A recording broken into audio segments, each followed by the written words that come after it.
Chemistry का periodic table. अब periodic table में हम लोग पढ़ने वाले हैं नंबर ऑफ सेल्स के बारे में, ठीक है। तो तुमने ऑलरेडी देखा था कि जैसे पहला पीरियड, दूसरा पीरियड, तीसरा, चौथा, पांचवा, छठा, सातवां, तो हमने ये कैरेक्टरिस्टिक बताया था पीरियड का, जितना पीरियड होता है उतना सेल्स को रिप्रेजेंट करता है। एक पीरियड मतलब एक सेल होगा, इसमें कितना सेल्स होगा, क्या होगा, 1। यहाँ पर कितना सेल्स होगा, 2। यहाँ पर कितना सेल, 3। यहाँ पर कितना, 4। यहाँ पर 5।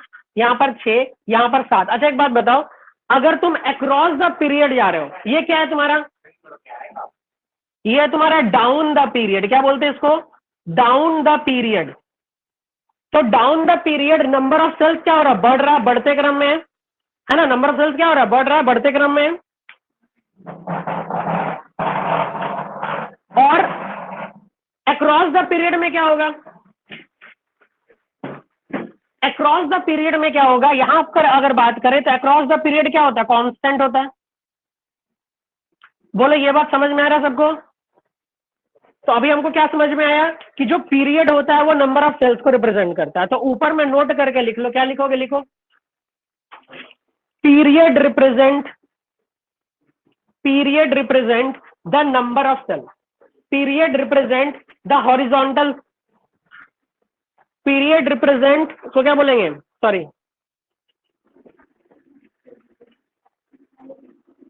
रो कॉलम, नहीं, वर्टिकल पीरियड ये है, ठीक है। तो डाउन द पीरियड और वो जाएंगे, पहले पीरियड के बारे में बता रहे हैं। पीरियड क्या हो गया मेरा, ये हॉरिजॉन्टल सेल्स, ठीक है। क्या बोलेंगे उसको, horizontal,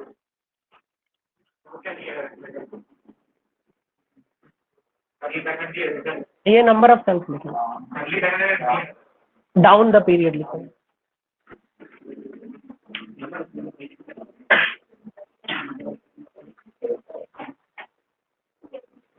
The horizontal line represent the period. The horizontal line in the periodic table. The horizontal line in the periodic table. The horizontal line in the periodic table represent period. Represent period. ठीक है। अब इसमें दो case आ रहा है, एक down the group आ रहा है, एक अक्रॉस द पीरियड आ रहा है। देखो ये क्या है, डाउन द पीरियड और एक अक्रॉस द ग्रुप बोलेंगे इसको, क्या बोलेंगे, अक्रॉस द ग्रुप। इधर की तरफ ग्रुप हो जाता है ना, इधर ग्रुप 1, ग्रुप 2, ग्रुप 3, ग्रुप 4, समझ में ना, वैसे करके आ जाता है। तो क्या लिखोगे अब, डाउन द पीरियड लिखोगे, down the period. As one moves down the period, heading डालोगे डाउन द पीरियड। सबसे पहले हेडिंग डाले थे, लिखे नंबर ऑफ सेल्स, ठीक है, number of shells. Number of shells के बारे में बता रहे हैं कि जब तुम डाउन द पीरियड जाओगे तो सेल्स में क्या फर्क पड़ेगा, डाउन द पीरियड में क्या फर्क पड़ेगा, फिर अक्रॉस द ग्रुप में क्या फर्क पड़ेगा। तो देखो डाउन द पीरियड अगर तुम जा रहे हो तो नंबर ऑफ सेल्स बढ़ रहा है ना, नंबर ऑफ सेल्स बढ़ते क्रम में है ना, तो क्या बोलोगे, डाउन द पीरियड में नंबर ऑफ सेल्स इंक्रीजेस। बोलो क्लियर है ये बात, फिर से देख लो, अगर तुम डाउन द पीरियड जाते हो तो नंबर ऑफ सेल्स बढ़ रहा है, और अगर तुम अक्रॉस द ग्रुप जा रहे हो तो क्या होता है, रिमेन्स कांस्टेंट, वही रहेगा ना, सेम रहेगा, कांस्टेंट बोलो, रिमेन्स कांस्टेंट, और स्लैश करके सेम बोल सकते हो। तो हमको बस प्रॉपर्टी याद रखना है। अगर तुमसे सवाल क्या पूछेगा, बोलेगा बताओ अक्रॉस द ग्रुप में नंबर ऑफ सेल्स बढ़ता है कि घटता है, तो तुम बोलोगे कांस्टेंट रहता है। डाउन द पीरियड में नंबर ऑफ सेल्स बढ़ता है कि घटता है, तो बढ़ता है। समझ में आ गया, नंबर ऑफ सेल्स बढ़ रहा है। आगे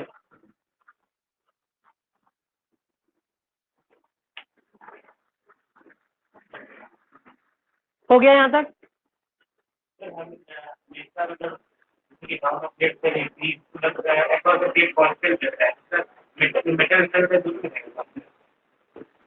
साइज में फर्क पड़ेगा, अभी साइज नहीं डिस्कस कर रहे, अभी सेल्स के बारे में बताना है। अभी सेल्स बताया कि हाँ के सेल है तो यहाँ पे खाली के सेल ही रहेगा, यहाँ पर के और एल सेल है तो यहाँ पर पूरे में के और एल सेल ही रहेगा, उसके अलावा और कोई सेल तुमको नहीं दिखेगा। यहाँ पे के एल एम सेल है तो यहाँ पर पूरे में के एल एम सेल दिखेगा, ठीक है। नीचे क्रम में देखो सेल्स बढ़ रहे हैं, पहले के था, के साथ एल आ गया, के साथ एल, फिर एम भी आ गया, और के साथ एल एम एन भी आ गया। तो हमने अभी सेल्स के बारे में पढ़ा, तो इसको लाइन बाय लाइन पढ़ते हैं एक बार। सेल्स के बारे में, नंबर ऑफ सेल्स पढ़ो इसको, down a group, Number of cells. Down a group that is from top to bottom. the number of cells increases successively, that is one by one, such that the number of cells that an element has equals the number of the period to be down the period, ये period है ना, पहला period, दूसरा period, तीसरा period, चौथा period, पांचवा period, छठा period, तो डाउन द पीरियड बोलेंगे।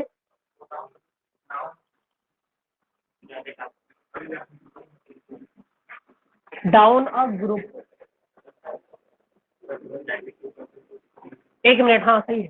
देखो ये मेरा ग्रुप है ना, एक ग्रुप, दूसरा ग्रुप, तीसरा ग्रुप, उसको सही करो, डाउन द ग्रुप करो, सही है, डाउन द ग्रुप। अब पीरियड तो हॉरिजॉन्टल लाइन था ना, अक्रॉस द पीरियड करो, अक्रॉस द पीरियड करो, ठीक है। पीरियड, इस पूरे को पीरियड बोलते हैं ना, तो ये अक्रॉस द पीरियड होगा, across the period, down the group, ठीक है, डाउन द ग्रुप, क्योंकि ये ग्रुप है, ये मेरा पहला ग्रुप 1A 1B, ठीक है, ये मेरा ग्रुप है, फिर 2A 2B, वो ग्रुप है मेरा। of the period to which that element belongs. For example, in halogen group 17 across a period. ठीक है, चलो अब अक्रॉस द पीरियड पढ़ रहा है, that is from left to right. जब तुम लेफ्ट से राइट की तरफ जा रहे हो, ये मेरा लेफ्ट हैंड है, तो लेफ्ट से राइट की तरफ जा रहा है, तो हो गया अक्रॉस द पीरियड, ठीक है, across the period. From left to right. On moving from left to right in a given period, the number of cells remains the same. For example, in the second period, the number of cells remains 2, that is it's equal to the number of the period. Similarly, in the third period, the number of cells remains 3 and so on. हाँ, clear हो गया। तो अपने को number of shells के बारे में पता चल गया। अब जो हम लोग पढ़ने वाले हैं वो है वैलेंसी के बारे में, ठीक है, वैलेंसी के बारे में पढ़ेंगे। तो चलो वैलेंसी क्या होता है, सबसे पहले वैलेंसी का डेफिनेशन दिया हुआ है, लिख लो वैलेंसी का डेफिनेशन। वैलेंसी क्या है? Valency denotes the combining capacity, valency denotes the combining capacity of the atom, valency denotes the combining capacity of the atom of an element. It is equal to the number of electron. It is equal to the number of electron an atom can donate. An atom can donate or accept or share. Atom can donate or accept or share. ठीक है। अच्छा एक बात बताओ, अगर तुम down the group जाते हो तो वैलेंसी क्या रहेगा? सेम रहता है। जैसे सोडियम का ग्रुप में देख लो, सोडियम का ग्रुप में सबका वैलेंसी 1, मैग्नीशियम का ग्रुप में सबका वैलेंसी 2, तो तुम बोल सकते हो कि डाउन द ग्रुप जाएंगे तो वैलेंसी क्या होगा? कांस्टेंट होगा, बोल सकते हो। चलो, on moving down a given group the number of electron of the outermost shell that is valence electron remain the same, therefore valency in a group also remain same. तो अब heading क्या डालोगे? Valency. क्या डालोगे? Valency. तो down the group क्या लिखोगे? Valency remains same, valency remains same. Reason बताओगे कोई? वैलेंसी क्यों सेम रहता है? क्योंकि वैलेंस इलेक्ट्रॉन सेम रहता है। वैलेंसी सेम क्यों रहता है? Because valence electron is same. अच्छा भैया, वैलेंस इलेक्ट्रॉन क्या होता है?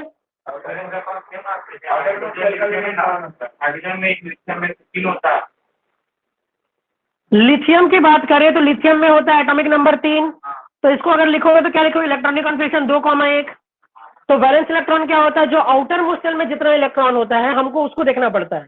तो लिथियम में भी क्या दिख रहा है? 1 दिख रहा है, ठीक है। आगे देखो, सोडियम की बात करते हैं तो सोडियम का एटॉमिक नंबर क्या होता है? 11। तो 11 का इलेक्ट्रॉनिक कॉन्फिगरेशन 2, 8 और 1। तो वैलेंस इलेक्ट्रॉन देख रहे हो सेम है? नहीं, एटॉमिक नंबर नहीं, एटॉमिक नंबर सबका अलग होता है ना, तो तभी ना एलिमेंट अलग है। एटॉमिक नंबर अलग है तभी तो अलग एलिमेंट है। एटॉमिक नंबर कैसे देखेंगे? हम लोग वैलेंस इलेक्ट्रॉन को देखते हैं। तो रीजन समझ में आया कि डाउन द ग्रुप में वैलेंसी सेम क्यों रहता है? बिकॉज वैलेंस इलेक्ट्रॉन सेम रहता है, ठीक है। अच्छा एक बात बताओ, अगर वैलेंस इलेक्ट्रॉन सेम होगा तो क्या उसका केमिकल प्रॉपर्टीज मैच करेगा? बिल्कुल, केमिकल प्रॉपर्टीज मैच करेगा। क्या फिजिकल प्रॉपर्टीज मैच करेगा? नहीं मैच करेगा। कोई बता सकता है फिजिकल प्रॉपर्टी क्यों नहीं मैच करेगा? क्योंकि देखो, जैसे जैसे तुम्हारा नंबर ऑफ इलेक्ट्रॉन बढ़ रहा है तो सॉलिड जो है वो बल्की होता जा रहा है, एलिमेंट बल्की होता जा रहा है। जैसे एलिमेंट बल्की होता जाएगा तो जो हेवियर एलिमेंट होगा उसका बॉइलिंग पॉइंट ज्यादा हो जाएगा। मेल्टिंग पॉइंट ज्यादा हो जाएगा, समझ रहे हो, उसका डेंसिटी ज्यादा हो जाएगा, ठीक है। तो जैसे तुम डाउन द ग्रुप जाते हो तो केमिकल प्रॉपर्टीज वही रहेगा, लेकिन फिजिकल प्रॉपर्टीज बदल जाता है। पीरियोडिक टेबल में तुम देखोगे एलिमेंट को वैसे ही क्लासिफाई किया है जिसका केमिकल प्रॉपर्टीज सेम है, फिजिकल प्रॉपर्टीज के तौर पे हम नहीं क्लासिफाई किए हैं। फिजिकल प्रॉपर्टीज अलग हो जाएगा, क्यों? क्योंकि साइज बढ़ रहा है, साइज बढ़ेगा तो ज्यादा हीट देना पड़ेगा ना उसको पिघलाने के लिए, उसका बॉइलिंग पॉइंट बढ़ जाएगा, उसका मेल्टिंग पॉइंट बढ़ जाएगा, उसका फ्रीजिंग पॉइंट बढ़ जाएगा, तो ये सब होता है। हाँ हर एक एटम का जो प्रेशर आउटर प्रेशर वो कितना होता है, तो ये भी तो एक मतलब एक थोड़ा सॉलिड स्टेट में एक लिक्विड।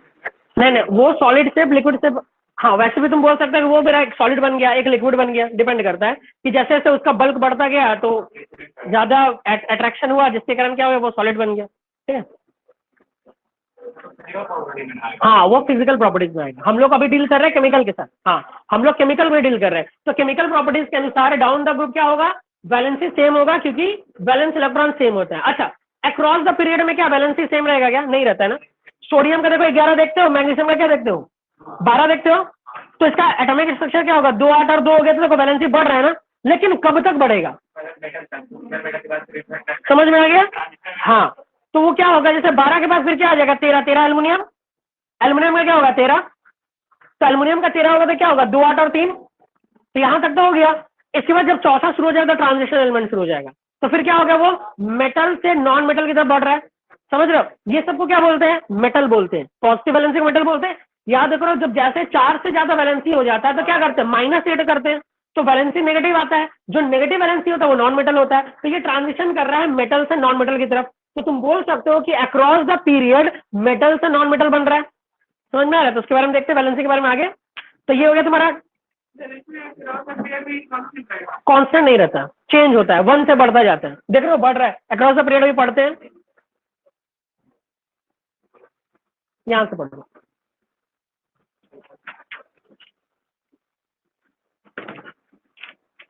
चलो पढ़ो यहाँ से।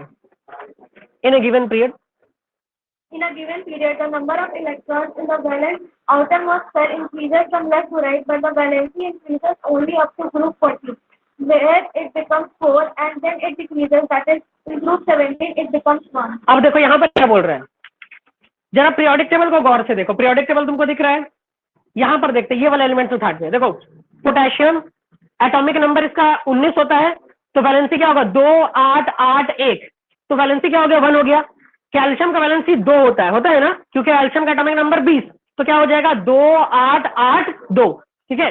अच्छा, इसके बाद देखो स्कैंडियम 21 हुआ, तो वहां पर क्या हो जाएगा 3, फिर हो जाएगा 4, फिर हो जाएगा 5, तो उसके बाद फिर क्या आता है, नेगेटिव वैलेंसी आ जाता है, नेगेटिव वैलेंसी आ जाता है तो वैलेंसी क्या होता है उसमें -3 -2 -1 आता है। अच्छा, अब ये ट्रांजिशन एलिमेंट को छोड़ देते हैं, ट्रांजिशन एलिमेंट का सीधा ग्रुप 14 में जाते हैं, ये रहा अपना ग्रुप 14, सॉरी ये रहा मेरा ग्रुप 13, उसका देखो ग्रुप 14 जर्मेनियम पहुंचे। अच्छा, 14 के बाद फिर क्या दिख रहा है, 15 दिख रहा है, 16 दिख रहा है, देखो इधर देखो सिलिकॉन फास्फोरस सल्फर, देखो ये सब नॉन मेटल हुआ, नॉन मेटल जब अपना एंड तक पहुंच गया उसका फिर क्या होता है, वैलेंसी घटना शुरू हो गया। सिलिकॉन से देखो, सिलिकॉन का वैलेंसी क्या हो जा रहा है -4, फिर क्या हो जाएगा फास्फोरस का -3, देखो घटना शुरू हुआ ना, फिर क्या हो जाएगा सल्फर का -2, फिर क्लोरीन का क्या हो जाएगा -1, और फिर अल्टीमेटली आर्गन का क्या हो जाएगा 0, ठीक है। तो तुमने देखा कि जब तुम लेफ्ट से राइट की तरफ जाते हो तो पहले मेटल से नॉन मेटल बना, फिर नॉन मेटल का वैलेंसी डिक्रीज होकर अल्टीमेटली 0 ग्रुप एलिमेंट बन गया। बस ये वही बात यहाँ पे बोला गया है, क्या बोला है कि अगर तुम अक्रॉस द ग्रुप जाते हो, पहले डिक्रीज हो रहा है, पहले इंक्रीज हो रहा है, मेटल में इंक्रीज होगा, फिर अल्टीमेटली वो पहुंचेगा नॉन मेटल तक, फिर नॉन मेटल से फिर वो इंक्रीज होने लगेगा, मतलब -3 -2 वो भी इंक्रीज ही हो रहा है एक तरह से। लिखो ये लाइन बाय लाइन लिखो, as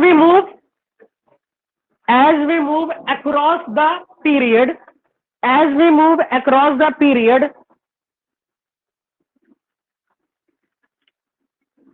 the valency increases. As we move across the period, the valency increases, the valency increases only up to group 14, the valency increases only up to group 14,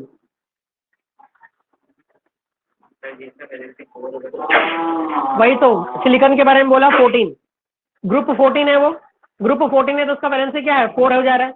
उसके बाद से फर्दर हम लोग क्या बोल रहे हैं, एंड देन इट डिक्रीजेज। उसके बाद डिक्रीज क्यों बोल रहे हैं, क्योंकि देखो जैसे 5 हुआ ना, 5 समझ में आ रहा है क्या बोलना चाह रहे हैं। फास्फोरस का देखो, फास्फोरस क्या है 15, तो क्या हो गया 2 8 5, तो जैसे 5 होता है इसका वैलेंसी क्या मानते हैं -3, क्योंकि -8 करते हैं ना, याद करो वैलेंसी निकले क्या करेगा -8 करोगे तो क्या हो गया -3, समझ रहे हो। तो इसलिए इसके क्या बोल रहा है कि इसका जो वैलेंसी अप टू ग्रुप 14 तक हुआ, वेयर इट बिकम्स 4, ठीक है, लिखो उसको आगे, increases only up to group 14 where it becomes 4, where it becomes 4। देखो एक बार 4 पहुंच गया, 14 याद करो, 14 क्या है सिलिकॉन का, तो सिलिकॉन का क्या होता है 2 8 और 4, 4 मैक्सिमम हो गया ना वैलेंसी। इसके बाद वैलेंसी क्या गिनते हैं -3 -2 -1 गिनते हैं ना, ये दोनों कर सकता है, इसलिए ये मेटालॉइड में आ जाता है, ठीक है। मेटालॉइड मतलब क्या, मेटल का ही प्रॉपर्टी दिखा सकता है, नॉन मेटल का ही प्रॉपर्टी दिखा सकता है, इसीलिए हाँ। तो क्या लिखोगे, and then it decreases, and then it decreases,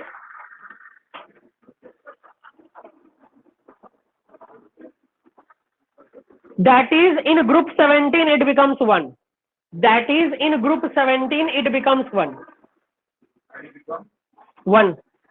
that is in group 17 it becomes 1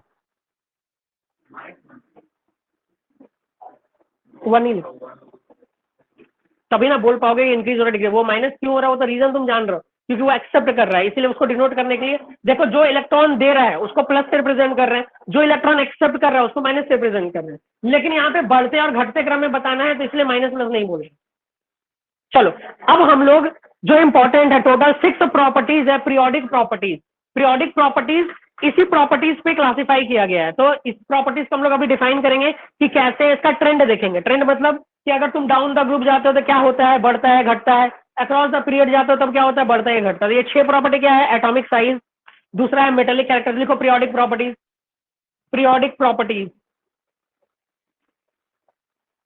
तो पीरियोडिक प्रॉपर्टीज में क्या क्या आया, सबसे पहला नंबर 1, इसका टेबल बनेगा, समझ में आ रहा है, टेबल को याद करना पड़ेगा। पहले अभी इसको समझा देते हैं कैसे ये काम कर रहा है, जिसको समझ में आ रहा है वेल एंड गुड, जिसको नहीं समझ में आ रहा तो रटना, ठीक है। पहला प्रॉपर्टी क्या है, एटॉमिक साइज, लिखो हेडिंग डालो एटॉमिक साइज, हेडिंग डालो एटॉमिक साइज। अब जो एटॉमिक साइज है ना, ये 2 फैक्टर पे डिपेंड करता है, याद करना। तो अपना जो एटॉमिक साइज होता है ये 2 फैक्टर पे डिपेंड करता है, एक तो हुआ नंबर ऑफ सेल्स पे और दूसरा होता है न्यूक्लियर चार्ज पे, ठीक है। किस फैक्टर पे डिपेंड करता है, नंबर ऑफ सेल्स पे, न्यूक्लियर चार्ज पे, 2 चीज पे डिपेंड करता है, ध्यान दो। तो नंबर ऑफ सेल्स देखना, अगर पावर की बात करें, दोनों का पावर में अगर पावर की बात करें तो नंबर ऑफ सेल्स ज्यादा पावरफुल होता है। समझ लो नंबर ऑफ सेल्स का वेटेज है 2 और न्यूक्लियर चार्ज का वेटेज है 1। एग्जांपल देके समझा रहे हैं, देखो सब बता रहे हैं, सब पता है। नंबर ऑफ सेल्स सबको पता है क्या होता है नंबर ऑफ सेल्स। अब न्यूक्लियर चार्ज क्या होता है, जैसे मान लो सोडियम का एग्जांपल लेते हैं। सोडियम क्या है 11, तुमको पता है सोडियम का न्यूक्लियस में क्या होगा, 11 प्रोटॉन होगा। अच्छा सोडियम का मास नंबर क्या है बताओ तो, 23 है।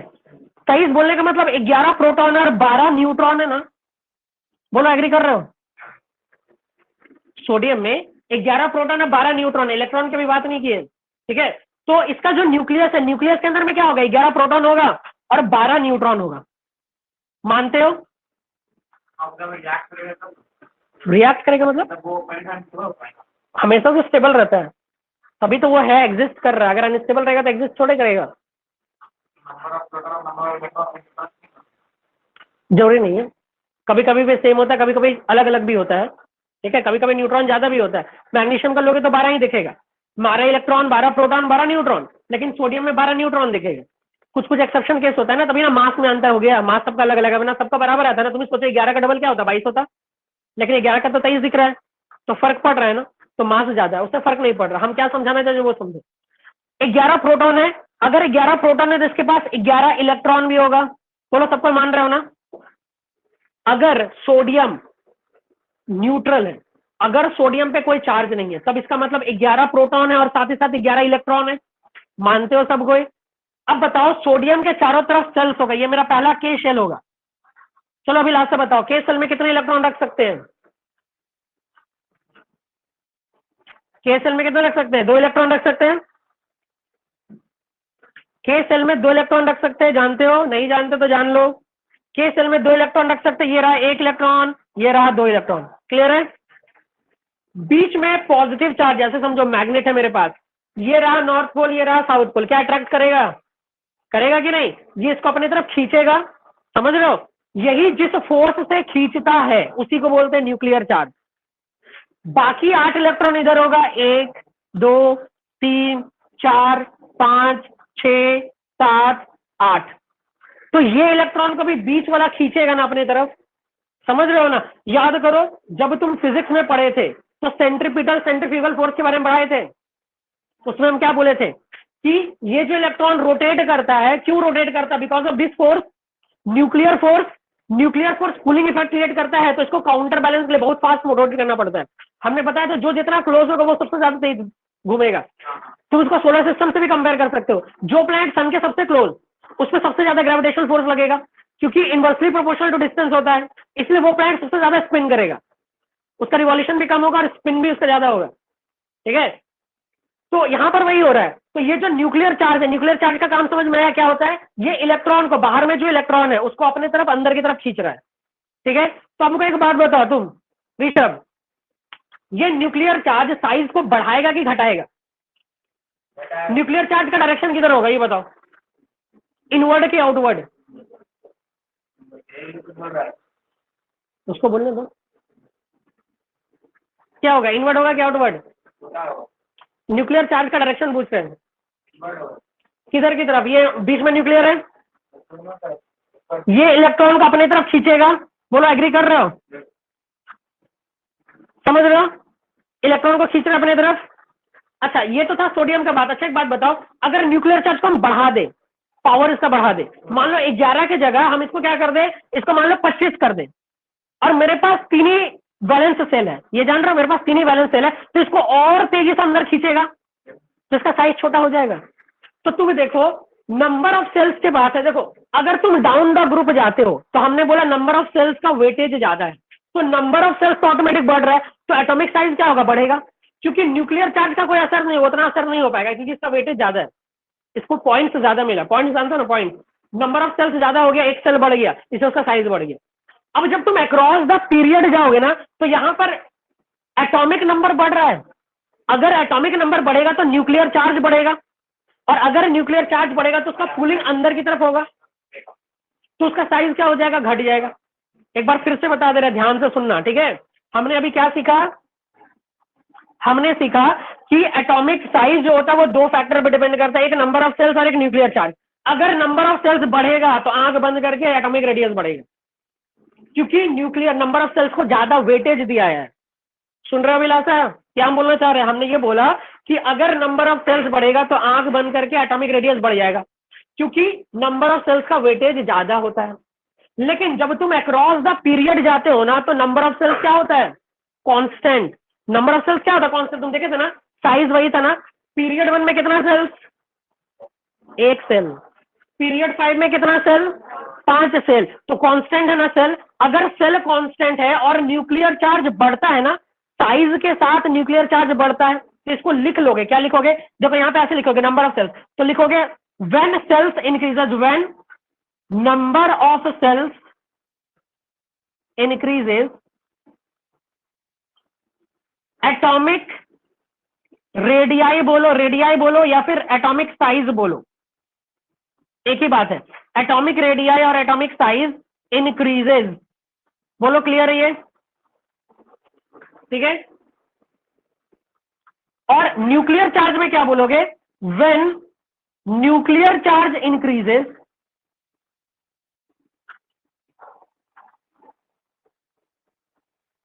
एटॉमिक रेडियाई और एटॉमिक साइज डिक्रीजेस। हाँ radius, radii for singular, plural.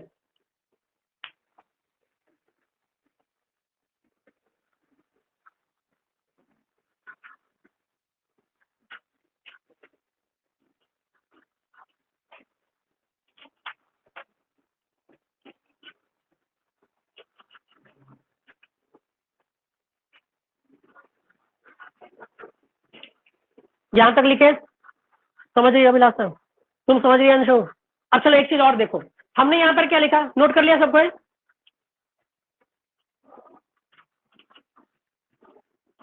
अब बोलो न्यूक्लियर चार्ज घट क्यों रहा है, इसका भी रीजन जान लो। एग्जांपल लेते हैं सोडियम और क्लोरीन का। सोडियम का बताओ एटॉमिक नंबर क्या होता है? सोडियम का होता है 11, एटॉमिक कॉन्फ़िगरेशन 2 8 और 1, मतलब 3 सेल है सोडियम में, डालते हैं 3 सेल, सेंटर पे रहता है न्यूक्लियस, जिसके पास +11 चार्ज है, और 3 सेल, पहला सेल, दूसरा सेल और एक तीसरा सेल। तो वो क्या करेगा, इसको +11 चार्ज से सबको अपने तरफ खींचेगा, छोटा करने की कोशिश कर रहा है। अच्छा, अगर क्लोरीन का एग्जांपल ले तो क्लोरीन का क्या होता है, 17 होता है, तो एक इलेक्ट्रॉनिक कॉन्फ़िगरेशन 2 8 और 7, इसके पास भी 3 सेल होगा, लेकिन बीच में +17 चार्ज होगा, 17 प्रोटॉन है, तो 17 प्रोटॉन मिलकर ज्यादा ताकत से खींचेगा ना, समझ रहे हो इस बात को? क्या करेगा, उसको और तेजी से अंदर की तरफ खींच देगा इसको, तो इसका साइज क्या होगा, कंपैरेटिवली इससे छोटा हो जाएगा। समझ में आया? तो तुम देख रहे हो न्यूक्लियर चार्ज, जैसे एटॉमिक साइज बढ़ रहा है तो तुम्हारा न्यूक्लियर चार्ज की वजह से साइज छोटा होता जा रहा है, लेकिन जैसे तुम पीरियड बदल दे रहे हो तो हमने बोला इसका वेटेज ज्यादा, तो आंख बंद करके साइज बढ़ जाएगा। तो अब ट्रेंड लिखोगे, ठीक है? तो अब लिखोगे क्या लिखोगे, अब ट्रेंड डाउन द ग्रुप लिखो, एटॉमिक साइज डालो, फिर क्या लिखोगे, down the group, atomic size दिया है ना, अब लिखो डाउन द ग्रुप। चलो अंशु अब तुम बताओ, down the group, down the group में क्या हो रहा है, नंबर ऑफ सेल्स बढ़ रहा है, तो क्या न्यूक्लियर चार्ज को कंसिडर करेंगे? नहीं करेंगे। समझ में आ रहा है? हमने बोला ना इसका वेटेज ज्यादा है, 2 दिए ना, 2 पॉइंट दिए, समझ रहे हो, 2 पॉइंट दिए, इसका वैल्यू बहुत ज्यादा हो गया। जैसे नंबर ऑफ सेल्स बढ़ा, इसका मतलब क्या होगा, एटॉमिक साइज बढ़ जाएगा। हम लोग न्यूक्लियर चार्ज को देखेंगे ही नहीं। तो क्या लिखोगे, डाउन द ग्रुप में लिखोगे atomic size increases because atomic size increases because in the increase of number of shells, because of the increase in number of cells,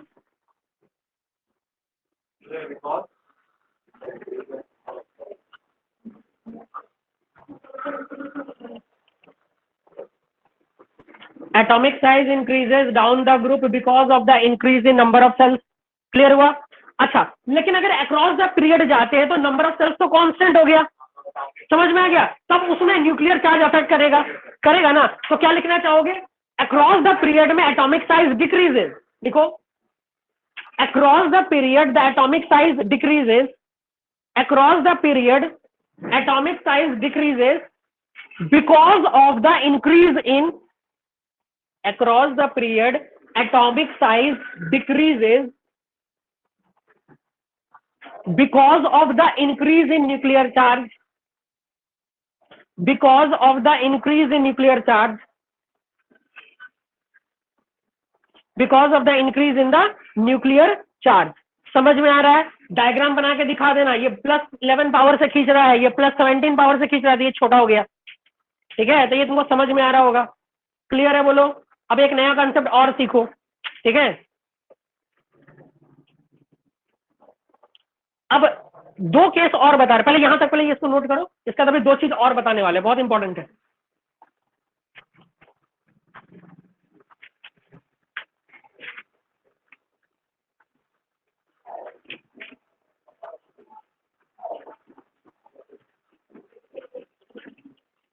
अच्छा, हो गया?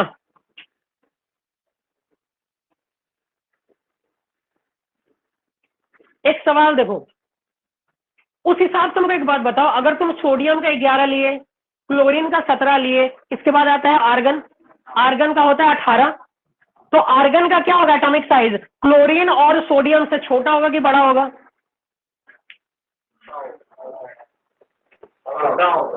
बड़ा होगा कि छोटा होगा? सोडियम के 11, न्यूक्लियर चार्ज बढ़ रहा है ना, तो क्लोरीन का बड़ा कि छोटा, बताओ अभिलाषा?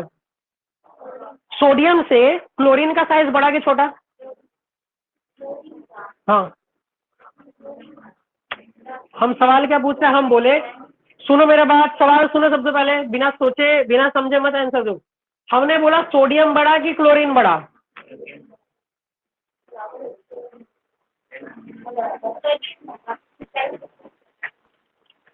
सोडियम बड़ा होगा, क्लोरीन छोटा होगा ना। जब अभी क्या पढ़े जी, न्यूक्लियर चार्ज पढ़े थे ना, क्लोरीन का न्यूक्लियर चार्ज बढ़ गया ना, तो क्लोरीन का जब न्यूक्लियर चार्ज बढ़ेगा तो क्या होगा, साइज छोटा होगा ना जी। तो तुम कैसे बोल रहे हो दोनों का सेम साइज होगा?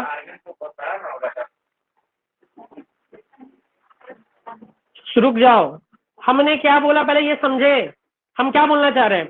अभी तुमने बोला सोडियम और क्लोरीन में नंबर ऑफ सेल कांस्टेंट रहता है ना। नंबर ऑफ सेल जब कांस्टेंट रहता है तो क्या चीज को दिमाग में रखना पड़ता है? न्यूक्लियर चार्ज को ध्यान में रखना पड़ता है। तो न्यूक्लियर चार्ज किसका ज्यादा? क्लोरीन का। जिसका न्यूक्लियर चार्ज ज्यादा होता है उसका साइज छोटा हो जाता है, क्योंकि बीच अंदर वाला सेंटर वाला उसको खींच रहा है अपने तरफ, तो साइज छोटा हो गया। तो उस हिसाब से क्लोरीन का साइज छोटा होगा कि नहीं? सोडियम का साइज बड़ा होगा कि नहीं? अच्छा, उस हिसाब से आर्गन का साइज बड़ा होना चाहिए कि छोटा होना चाहिए? छोटा होना चाहिए।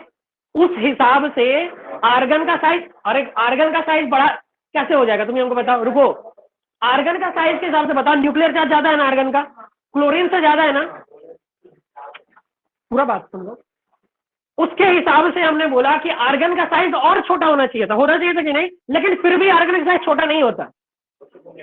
ठीक है, एक्सेप्शन क्यों हो जाता है, रीजन जानते हो? ठीक है, उस हिसाब से क्या होना चाहिए? सोडियम सबसे बड़ा, क्लोरीन छोटा, और तीसरा आर्गन का न्यूक्लियर चार्ज और ज्यादा होगा, तो आर्गन को और छोटा होना चाहिए, लेकिन आर्गन उल्टा छोटा होने की वजह बड़ा हो जाता है। समझ में आ रहा है? तो इसका रीजन लिखो सवाल क्या लिखोगे? वाई डू नोबल गैसेस, ये मेरा आर्गन क्या है? नोबल गैस है ना, तो क्या बोलोगे? Why do noble gases size increases abruptly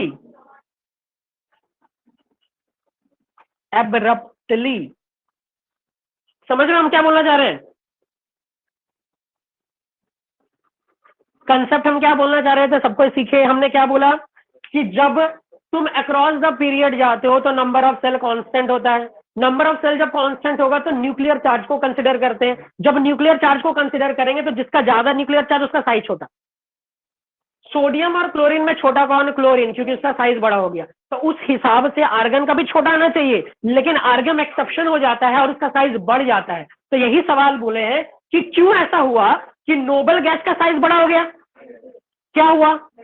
negative है क्या? नेगेटिव स्टेबल है। देखो आर्गन बना के दिखाते हैं। आर्गन क्या है? 18, 2, 8 और 8 होता है। 2, 8 और 8 सेंटर पे रख दोगे, 18 प्रोटॉन, 18 न्यूट्रॉन। पहला सेल, दूसरा सेल और तीसरा सेल, 2 इलेक्ट्रॉन डाल दिए, खुशी खुशी आ गया। ठीक है, दूसरा में 8 इलेक्ट्रॉन डाले, 1 इलेक्ट्रॉन, 2 इलेक्ट्रॉन, 3 इलेक्ट्रॉन, 4 इलेक्ट्रॉन, 5, 6, 7, 8, ये भी खुशी खुशी आ गया। ठीक है, तीसरा सेल में देखो 8 इलेक्ट्रॉन, 1, 2, 3, 4, 5, 6, 7, 8। फिगर समझ में आ रहा है? सबको समझ में आ रहा है फिगर? अब जरा हमको एक बात बताओ, ये न्यूक्लियर चार्ज इसको किधर खींच रहा है? अंदर की तरफ खींच रहा है कि नहीं? सबको खींच रहा है अंदर की तरफ। न्यूक्लियर चार्ज की वजह से सबको अंदर की तरफ खिंचा रहा है। लेकिन जरा गौर से देखो, जब आर्गन था तो उसका आउटर मोस्ट सेल 2 पेयर में कंप्लीट हो गया। कहने का मतलब क्या? ये भी इलेक्ट्रॉन दोनों क्या करेगा? रिपल्शन करेगा, क्योंकि ये एक सिस्टमेटिक पेयर में पहुंच गया। Same charges repel each other. लेकिन बाकी सब में ऐसा क्यों नहीं हुआ? क्लोरीन में देखो 7 इलेक्ट्रॉन था ना, तो 7 इलेक्ट्रॉन इसके आमने सामने नहीं होगा, टेढ़ा हो जाएगा। 7 इलेक्ट्रॉन तो कैसे एडजस्ट हो जाएगा? ये थोड़ा टेढ़ा हो गया एडजस्ट होगा, ये भी थोड़ा टेढ़ा हो गया एडजस्ट हो जाएगा, तो उतना रिपल्सन नहीं होगा, अपने आप को एडजस्ट कर लेगा। 6 इलेक्ट्रॉन होगा तो आगे पीछे होकर एडजस्ट कर लेगा। लेकिन 8 हो गया ना, तो क्या हो गया? सबके आगे अपने सामने क्या हो गया? सबके आमने सामने क्या हो गया? ऑपोजिट, सॉरी, सिमिलर चार्जेस आ गया। तो सिमिलर चार्जेस में क्या होगा? रिपल्शन, जिसकी वजह से न्यूक्लियर चार्ज फेल कर जाता है। ठीक है, तो क्या लिखोगे? इसका आंसर लिखोगे, it is due to complete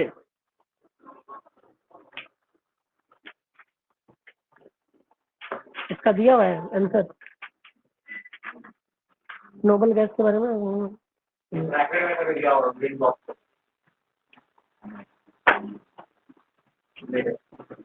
लिखो, it is because in noble gases, it is because in noble gases it has maximum valence, it has maximum number of electron. It is because in noble gases it has maximum number of valence electron. It has maximum number of valence electron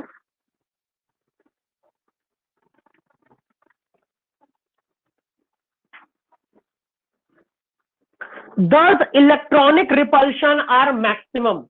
Thus electronic repulsion between electrons, electronic repulsion between electrons are maximum.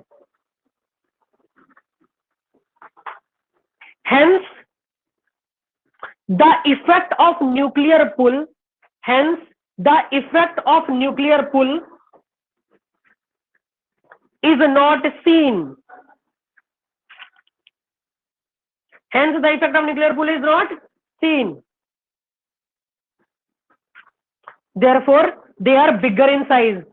Therefore they are bigger in size. Therefore they are bigger in size.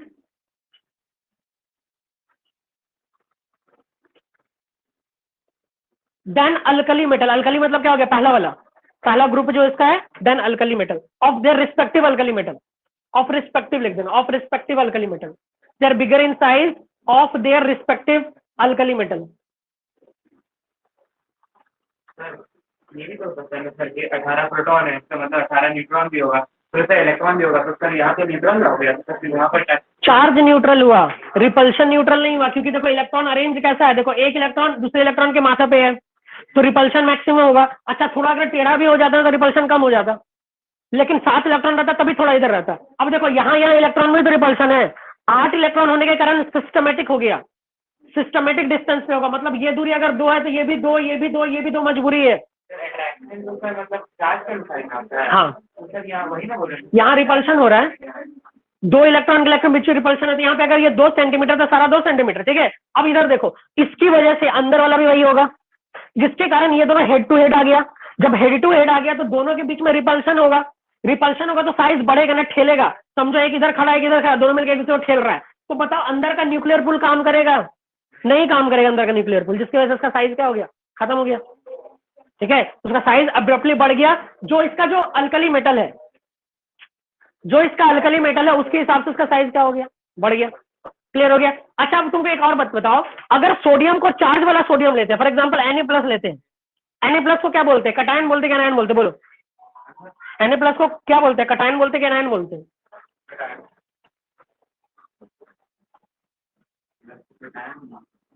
Na+ को बोलते हैं cation. अब जरा तुम बताओ क्या cation का size sodium parent atom से बड़ा होगा कि छोटा होगा? सोचो जरा, सोचो. Na+ बना कैसे होगा? Na+ क्या होगा? Na क्या होगा? एक इलेक्ट्रॉन दिया होगा, एक इलेक्ट्रॉन रिलीज किया, जिसकी वजह से इस पर चार्ज क्या हो गया? Na+ हो गया. अच्छा तुम एक बात बताओ, अगर वो एक इलेक्ट्रॉन दे दिया तो क्या उसका न्यूक्लियर चार्ज पर कोई इफेक्ट पड़ा क्या? न्यूक्लियर चार्ज तो 11 अभी भी है, लेकिन इलेक्ट्रॉन घट गया ना. ठीक है, अगर इलेक्ट्रॉन घट गया तो अंदर का न्यूक्लियर चार्ज एक तरह से बढ़ गया ना, तो उसका साइज क्या हो जाएगा? और छोटा हो जाएगा. ठीक है, तो तुम क्या बोलोगे? कटायन जो होगा कंपैरेटिवली क्या होगा? Smaller in size. तो क्लियरली क्या लिखोगे? Cations are generally, cations, cations मतलब समझ रहे हो ना क्या होता है? कटायंस मतलब पॉजिटिव चार्ज, ब्रैकेट में लिख दो पॉजिटिव चार्ज. कटायंस को क्या लिखोगे? ब्रैकेट में positive charge. Are comparatively smaller in size, are comparatively smaller in size than their parent atom, than their parent atom. Cations are generally smaller in size than their parent atom.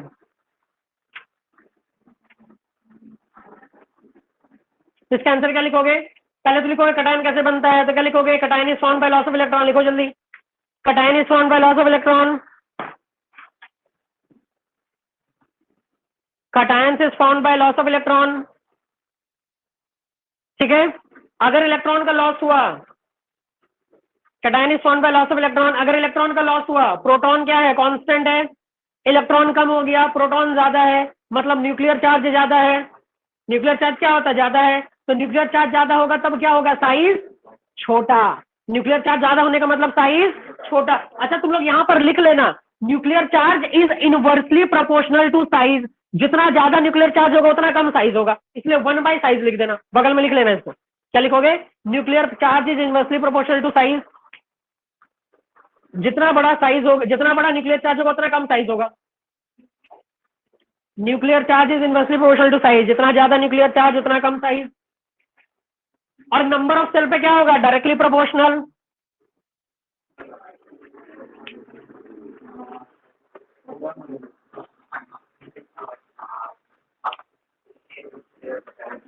अच्छा, उसको आगे continue करो, क्या क्या लिखवाए थे।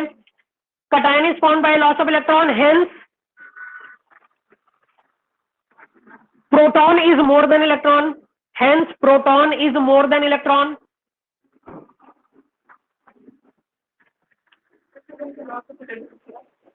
Cation is formed by loss of electron, hence proton are more than electron.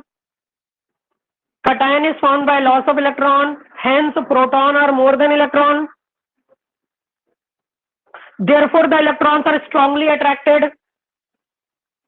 Therefore electrons are strongly attracted. Therefore electrons are strongly attracted by the nucleus. By the nucleus.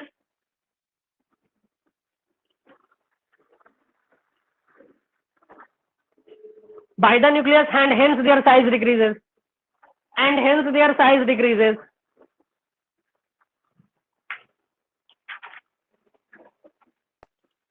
ठीक है। अच्छा, अब चलो हमको एक बात बताओ, अगर Cl माइनस की बात करें, बना कैसे, Cl माइनस को क्या बोलेंगे, अनायन। बना कैसे होगा, एक इलेक्ट्रॉन एक्सेप्ट किया होगा, बन क्या गया होगा, Cl माइनस। इसका मतलब क्लोरीन में 18 इलेक्ट्रॉन है और 17 प्रोटॉन है। बोलो, मानते हो ना। अगर 17 प्रोटॉन है तो उसको 18 इलेक्ट्रॉन को खींचना। सोचो, पहले 17 था, 17 को खींच रहा था, आराम से खींच ले रहा था, लेकिन अब 18 हो गया, एक बच्चा और आ गया, उसको कंट्रोल कर पाएगा, नहीं कर पाएगा, तो उसका साइज क्या हो जाएगा, बड़ा हो जाएगा। समझ रहे हो। तो क्या लिखोगे, दूसरा सवाल, anions are larger than the parent atom. Anions are larger than the parent atom.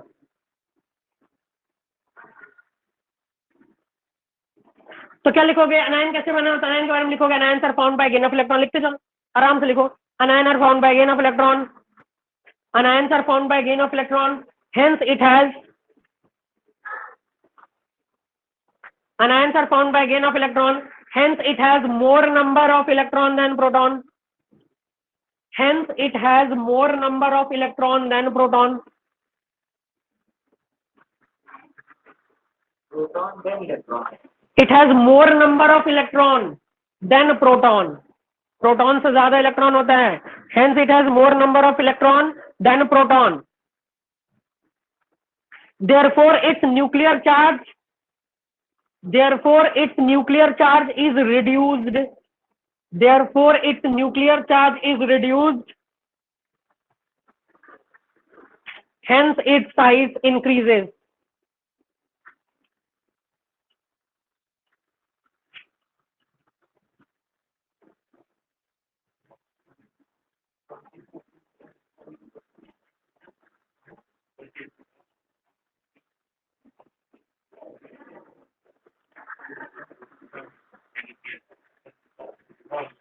चलो, अब आगे हम लोग आइसो इलेक्ट्रिक आयंस पे। अच्छा, आइसो इलेक्ट्रॉनिक क्या होता है, क्लियर हुआ।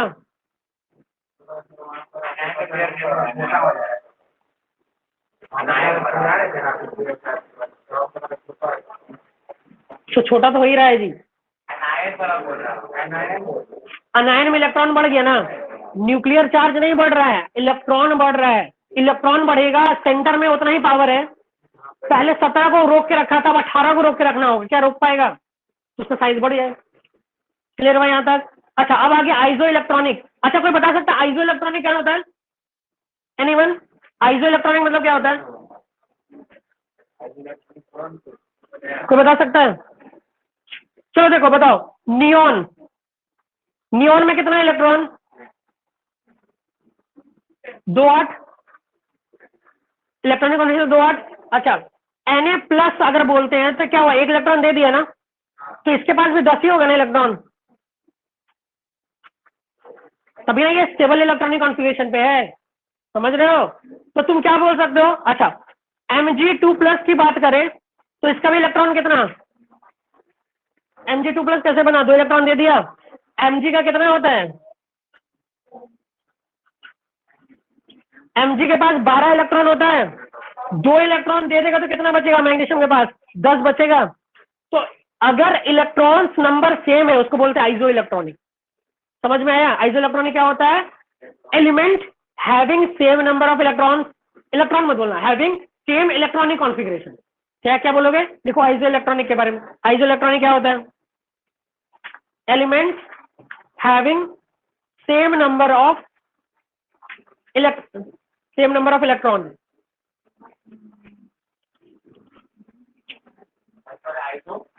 Iso electronic, element having same number of electron, element having same number of electron or having same electronic configuration or having same electronic configuration or having same electronic configuration, number of electron or same electronic configuration are called isoelectronic, are called isoelectronic. Clear है? अच्छा एक बात बताओ, iso electronic में अगर size की बात करें, देखो नियॉन का साइज, नियॉन छोड़ो, सोडियम ले लिया, अच्छा फ्लोरीन का क्या होगा? F माइनस होगा ना, तो इसके पास भी 10 इलेक्ट्रॉन होगा, है कि नहीं? F का 9 होता है, 1 इलेक्ट्रॉन एक्सेप्ट करेगा तो माइनस साइन डालोगे तो 10 इलेक्ट्रॉन हो गया। अब बताओ साइज का बताओ, कौन बड़ा होगा? Na प्लस बड़ा, Mg2 प्लस बड़ा कि F माइनस बड़ा? कौन बड़ा?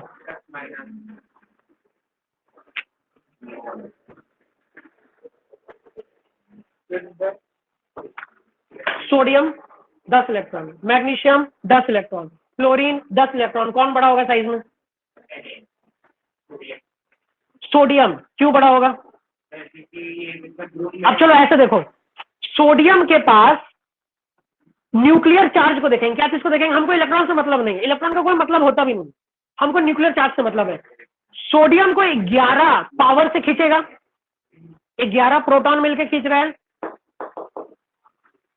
मैग्नीशियम को 12 से खींच रहा है।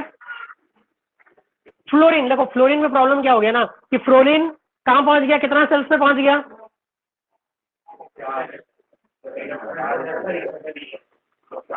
प्रीवियस पहुंच गया ना, फ्लोरीन को छोड़ दो। चलो अब हमको एक बात बताओ, ये ज्यादा पावर से खींच रहा है, अच्छा नंबर ऑफ इलेक्ट्रॉन क्या हो गया? घट गया ना। ये ज्यादा पावर से खींच भी रहा है, इलेक्ट्रॉन भी घट गया, तो इसका मतलब उसका साइज और छोटा श्रिंक करेगा ना, और इसका साइज क्या होगा? उससे कंपैरेटिवली बड़ा ही होगा। तो तुम बोल सकते हो कि सोडियम ज्यादा बड़ा,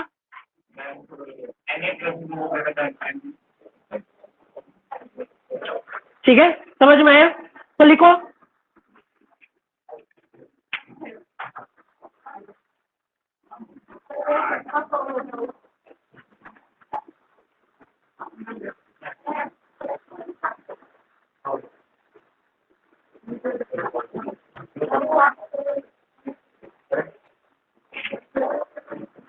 size of isoelectric ions, size of isoelectric ions,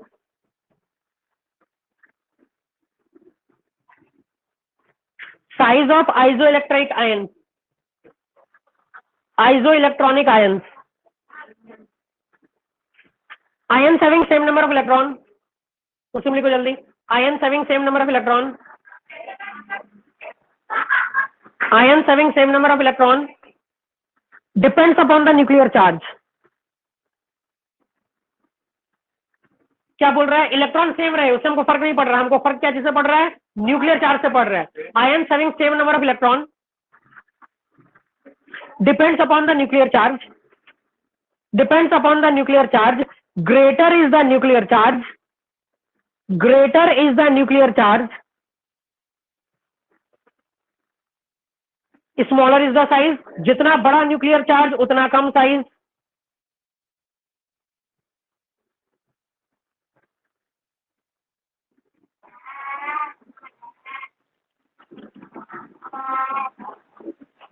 ठीक है, हम लोग नेक्स्ट क्लास में मेटालिक कैरेक्टर पे जाएंगे। तो आज हम लोग यहीं तक रह देते हैं, यहां तक पढ़े, यहां तक याद हो जाना चाहिए, डिफॉल्ट कंटिन्यू हो जाना चाहिए, और कल का टेस्ट का प्रिपरेशन कर लेना। डिफॉल्ट तो डेली कर रहे हो, कल चेक नहीं करेंगे डिफॉल्ट, ऐसे हम कल सिर्फ टेस्ट कॉपी लाओगे, सबका एक इंडिविजुअल अलग कॉपी होना चाहिए। एक पतला सा कॉपी ले सकते हो, ऐसा वाला कॉपी, या फिर इससे थोड़ा लंबा ले सकते हो, ठीक है। तो ऐसा कॉपी ले लेना, सेपरेट कॉपी लेना, ज्यादा मोटा लेने की जरूरत नहीं है, ऐसा इतना स्किन इसका चलेगा, लेकिन सबके पास सेपरेट कॉपी होना चाहिए, क्योंकि अब जो टेस्ट होगा ना सब एक ही कॉपी में दोगे ताकि तुमको अपना प्रोग्रेस पता चले, ठीक है। वो MA वाले में फिर ये भी नहीं पूछता है कि MA के ग्रुप में